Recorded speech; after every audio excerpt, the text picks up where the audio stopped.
छोटे छोटे राज्यों का विकास।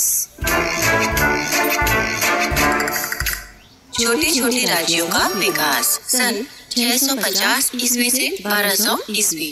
सन 647 में राजा हर्षवर्धन की मृत्यु हो गई। उसके बाद आने वाले 600 वर्षों तक भारत में कोई भी बड़ा राज्य नहीं बना और पूरे भारत में कई छोटे छोटे राज्य बन गए। ऐसा क्यों हुआ? ये छोटे छोटे राज्य आए कहाँ से? इस समय के प्रमुख राजा कौन कौन थे? उनकी शासन व्यवस्था कैसी थी? ये सभी बातें हम इस पाठ में पढ़ेंगे। नए राजा और राजवंश कैसे बने? सन 650 के आसपास के प्राप्त शिलालेखों और ताम्रपत्रों से पता चलता है कि इस समय भारत में कई शक्तिशाली राजा हुए, जिन्होंने अपने आसपास के इलाकों को जीतकर अपने राज्य में मिला लिया था। लेकिन बाद में इन राजाओं के उत्तराधिकारी उतने योग्य नहीं हुए। इस कारण उनके राज्यों के अधिकारी, प्रांत प्रमुख, सेना प्रमुख आदि अपने इलाकों में ज्यादा आसानी से शासन करते थे और धीरे धीरे उस राजा की अधीनता मानने से भी इनकार करने लगे। उदाहरण के लिए पश्चिम भारत के एक राज्य में राष्ट्रकूट वंश का शासन था, जो पहले चालुक्य राजाओं के कर्मचारी थे, परंतु 8वीं सदी में उन्होंने अपनी ताकत बढ़ाकर अपने आप को स्वतंत्र शासक के रूप में स्थापित कर लिया। कभी कभी ऐसा भी हुआ, किसी शक्तिशाली योद्धा ने अपने साथियों के साथ कमजोर कबीलों और बस्तियों पर आक्रमण कर अपना अधिकार स्थापित कर लिया। आगे चलकर उसने दूसरे इलाकों से ब्राह्मणों, व्यापारियों और किसानों को बुलाकर वहां बसाया और खुद को वहां का राजा घोषित कर लिया। उदाहरण के लिए राजस्थान में जोधपुर के पास घटियाला से मिले एक शिलालेख से पता चलता है इस क्षेत्र में प्रतिहार वंश के लोगों का शासन इसी तरह स्थापित हुआ था। जबलपुर के निकट त्रिपुरी राज्य के कलचुरियों ने छत्तीसगढ़ में अपना शासन स्थापित किया था। राजा और राज्य बनने के कुछ और भी तरीके थे, जैसे कुछ परिवारों ने जमीन के बड़े बड़े टुकड़ों पर अधिकार कर लिया। उन जमीनों से अच्छी फसलें प्राप्त करने के लिए सिंचाई के नए साधन जैसे कुएं, तालाब, पावड़ी आदि बनवाए। इससे फसल अच्छी होने लगी और वे संपन्न होने लगे। धीरे धीरे उन इलाकों के लोगों पर उनका दबदबा बढ़ता गया और लोग उनकी बातें मानने लगे। इन परिवारों ने अपने को श्रेष्ठ और ऊंचा सिद्ध करने के लिए अपने वंश का संबंध देवताओं व ऋषियों से जोड़ा। उदाहरण के लिए बंगाल में पाल वंश एवं मध्य भारत में कलचुरियों का उत्थान कुछ इसी तरह हुआ था। ब्राह्मणों और भाटों की भूमिका। इन ताकतवर परिवारों को राजवंश के रूप में स्थापित करने और राज्य की व्यवस्था बनाने में ब्राह्मणों ने बड़ी सहायता की। उन दिनों धर्म, ज्ञान और राजकाज चलाने के ज्ञाता के रूप में ब्राह्मणों की बड़ी प्रतिष्ठा थी। इसलिए उत्तर और दक्षिण दोनों ही क्षेत्रों के राजाओं ने गंगा जमुना तट पर बसे ब्राह्मणों को अपने राज्य में बसाया। राजा ब्राह्मणों को कभी कभी पूरे गांव के गांव या फिर गांवों से प्राप्त होने वाला संपूर्ण लगान दान में दे देते थे। इन आदेशों को प्रमाण के रूप में रखने के लिए इन्हें ताम्रपत्र पर खुदवाया जाता था। ब्राह्मण राजाओं की वंशावली बनाते थे, जिनमें उन्हें चंद्र, सूर्य या किसी महान ऋषि का वंशज बताया जाता था। साथ ही समाज में राजा की श्रेष्ठता स्थापित करने के लिए ब्राह्मण उनसे राजसूय यज्ञ, अश्वमेध जैसे यज्ञ भी करवाते थे। छत्तीसगढ़ में कलचुरी शासक रत्नदेव तृतीय का ऐसा एक दान देने वाला ताम्रपत्र खरोंच शिलालेख में प्राप्त हुआ है। भाटों ने भी राजवंशों को प्रतिष्ठित करने में महत्वपूर्ण भूमिका निभाई। इस युग के समूचे उत्तर भारत में भाट परंपरा दिखाई देती है। भाट दरबारी कवि होते थे, जो स्थानीय भाषा में राजा व उसके पूर्वजों की प्रशंसा में गीत गाकर राजा एवं उसके वंश के प्रति लोगों के मन में श्रद्धा और गर्व के भाव जगाते थे। छत्तीसगढ़ में चारण कवि की परंपरा थी। खैरागढ़ के राजा लक्ष्मीनिधि राय के दरबार में कवि दलराम राव थे। इन्होंने अपनी कविताओं में राजा की प्रशंसा के साथ ही पहली बार छत्तीसगढ़ नाम का प्रयोग किया था। अधिपति राजा और सामंत राजा। राजाओं की संख्या बढ़ने से भूमि और अधिकार क्षेत्र के विस्तार को लेकर अनेक युद्ध हुए।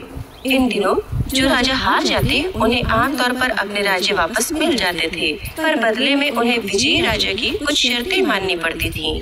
पराजित राजा को यह स्वीकार करना पड़ता था कि विजयी राजा उसका स्वामी है। विजयी राजा अधिपति कहलाता था, किंतु पराजित राजा उसका सामंत कहलाता था। यह दिखाने के लिए वह किसी राज्य का अधीन है या राजा का अधीन है, पराजित राजा को अपने नाम के आगे यह बात लिखनी पड़ती थी, जैसे परम भट्टारक परमेश्वर महाराजाधिराज श्री भोजदेव के चरणों में रहने वाला महासामंत श्री क्षितिपाल। इसके अतिरिक्त सामंत अपने अधिपति के प्रति अपनी कृतज्ञता दिखाने के लिए उसके पास समय समय पर मूल्यवान भेंट भी भेजते थे। साथ ही जब भी अधिपति राजा कोई युद्ध लड़ रहा होता तो सामंतों को उसकी सहायता के लिए अपनी सेना लेकर जाना पड़ता था। कुछ महत्वपूर्ण राजवंश। सन 800 ईस्वी के लगभग 1000 ईस्वी तक उत्तर पूर्वी और मध्य भारत दक्षिण में 3 बड़े प्रभावशाली राजवंश बने। उत्तर भारत में प्रतिहार वंश, पूर्वी भारत में पाल वंश और दक्षिण में राष्ट्रकूट वंश। इन 3 वंशों के राजा कन्नौज पर अधिकार करने और उत्तरी भारत पर अपना अधिकार स्थापित करने के लिए आपस में लगभग 200 वर्षों तक लड़ते रहे और इसी कारण तीनों राज्यों की शक्ति भी नष्ट हो गई।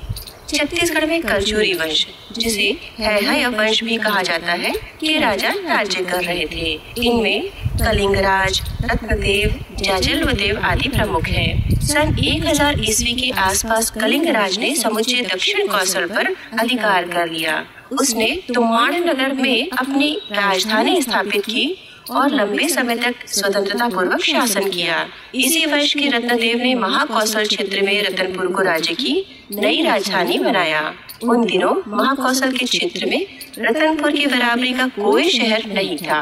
कलचुरी वंश के राजा अपने आप को राजपूत कहते थे। इनके अतिरिक्त इस काल में भारत के दूसरे इलाकों में भी, विशेषकर उत्तर, उत्तर पश्चिम व मध्य भारत में कई राजपूत राजवंश प्रभावी हुए। इनमें से कुछ प्रमुख थे चौहान, तोमर, परमार, गुर्जर और प्रतिहार आदि। इन राजवंशों की विशेषता यह थी कि प्रत्येक वंश की कई शाखाएं अलग अलग जगहों पर राज्य करती थी। इस समय मध्य भारत में परमार वंश के राजाओं का शासन था। इस वंश के राजाओं में सबसे प्रसिद्ध था राजा भोज। राजा भोज ने सन 1000 ईस्वी से 1035 तक शासन किया। अपनी शक्तिशाली सेना के कारण ही वह एक विशाल साम्राज्य की स्थापना करने में सफल हुआ था। भोज एक पराक्रमी राजा होने के साथ साथ विज्ञान, साहित्य और वास्तुकला में भी गहरी रुचि रखता था। इसी समय मध्य एशिया का एक शक्तिशाली शासक हुआ जिसका नाम महमूद गजनवी था। उसने सन 1000 ईस्वी से 1025 तक बार बार उत्तर भारत के राज्यों पर आक्रमण किया और धन लूटकर अपने राज्य वापस चला गया। उसके राज्य में एक बड़ा विद्वान था अल-बरूनी। वह गणित, खगोल शास्त्र और अलग अलग धर्मों का गहराई से अध्ययन करने भारत आया था। यहाँ आकर उसने संस्कृत भाषा सीखी और कई वर्षों तक जगह जगह भ्रमण कर पुरानी पुस्तकों का अध्ययन किया। अपने देश लौटने के बाद उसने 1030 ईस्वी में अरबी भाषा में एक किताब लिखी जिसका नाम था तहकीक-ए-हिंद। इस किताब में उसने भारत के लोगों, उनके धर्म, रीति रिवाज, विज्ञान, गणित और खगोल शास्त्र आदि के बारे में विस्तार से लिखा था। शासन की नीति। इन अधिकारियों को राज्य की तरफ से नियमित वेतन नहीं मिलता था, बल्कि बड़े भूक्षेत्र या कई गांव इनके नाम कर दिए जाते थे। इन क्षेत्रों से अनेक लोग लगान आदि वसूल करते थे। इस वक्त लगातार युद्धों के चलते रहने के कारण सेना का महत्व बढ़ गया था। राजाओं की सेना बहुत बड़ी नहीं होती थी। बड़े अधिकारियों और सामंतों के पास अपनी अपनी सेनाएं होती थीं, जिन्हें वे जरूरत पड़ने पर राजा की मदद के लिए भेजते थे। सेना में पैदल सैनिकों के अलावा हाथी और घोड़ों का महत्व बढ़ गया था। इस प्रकार की व्यवस्था का नुकसान भी था। आर्थिक रूप से स्वतंत्र होने और अलग सेना होने के कारण ये अधिकारी अक्सर अपने राजा की अवहेलना करते थे। वे हमेशा अपने लिए और ज्यादा स्वतंत्रता हासिल करने के लिए तत्पर रहते थे। दक्षिण भारत के बड़े राजवंश। चोल वंश दक्षिण का सबसे शक्तिशाली राजवंश था। इस वंश के प्रमुख राजा थे राजराज चोल, राजेंद्र चोल और कुलोत्तुंग चोल। इन राजाओं ने न केवल पूरे दक्षिण भारत पर अपना वर्चस्व स्थापित किया, बल्कि सैनिक अभियानों से धन इकट्ठा करने के लिए उड़ीसा और बंगाल तक के राजाओं को हराया और अपना विशाल राज्य स्थापित किया। उन्होंने अपने समुद्री पेड़ों की मदद से समुद्र पार कर श्रीलंका, इंडोनेशिया, मलेशिया और मालदीव पर भी चढ़ाई की। श्रीलंका का एक बड़ा हिस्सा लंबे समय तक चोल राज्य का हिस्सा बना रहा। चोल राजाओं की इन सैनिक सफलताओं का आधार था उनकी शक्तिशाली थल और जल सेना। सैनिक अभियानों से मिले धन से चोल राजाओं ने कई भव्य मंदिर बनवाए। मंदिरों में स्थापित देवताओं के नाम उन मंदिरों को बनवाने वाले राजा के नाम पर होते थे। जैसे राजराज चोल ने राजराजेश्वर मंदिर बनाया। अपनी सेना जुटाने और शासन के अन्य खर्चों के लिए चोल शासक प्रजा पर विभिन्न प्रकार के कर लगाते थे। भूमि पर लगने वाला कर इनमें से सबसे महत्वपूर्ण था। यह कर उत्पादन के 1/3 हिस्से तक होता था। इसके अलावा व्यापार पर लगने वाला कर भी काफी महत्वपूर्ण था। इसी के साथ बड़े निर्माण कार्य जैसे तालाब, नहर आदि को बनाते समय गांव वालों से बेगारी की मांग भी की जाती थी। ग्राम व्यवस्था एवं स्थानीय स्वशासन का इस युग में विकास हुआ।